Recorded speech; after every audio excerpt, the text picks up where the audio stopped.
Okay, we're back for a new hip hack. I'm gonna call this the chair hug. You are not gonna see me if I spin the camera around. I'm gonna give you motion sickness. So we're just gonna focus on our wonderful patient model here. The only tools that you need for this are your hands, your brain, and a slick chair. Ta-da! That allows you to sit in spinal neutral. So she's not gonna be slouching. She's gonna be sitting up tall. Her knees are going to be level, okay? Also, your Snarky Psoas, your hip flexors, and your TFL are going to want to play. This is not their playtime, okay? So they don't get to be involved. She's gonna put one hand on her hamstring. Don't compress your hamstring, just lay your hand on your hamstring. And one hand back on the glute max. It's really hard to impossible to do this if you don't do the touch part. Don't compress the muscles because it can shut them down. Just lay your hands over them. She's going to try and do the chair hug by pulling her right knee back and making it shorter than her left. And she's going to do that by firing the glutes, but not her hamstrings. Firing the glutes, but not the hip flexors. Good, and she'll do that probably 10 to 12 times.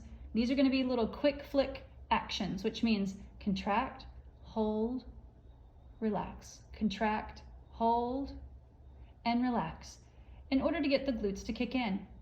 Now you might ask, why are we doing this? You need to go back to Snarky Psoas videos on YouTube if you have not yet, or you can take the Snarky Psoas workshop. You can see the liner notes for that. The point of doing this is when the femoral head is not centered in the acetabulum, it's giving her, and it will give you, a feeling of impingement.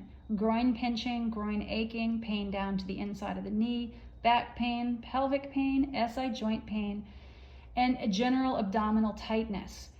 If you're feeling that, because she's been feeling that sitting in her desk chair, then we need to look at alignment of the femoral head. So you can look for that video on YouTube as well for the femoral head centering.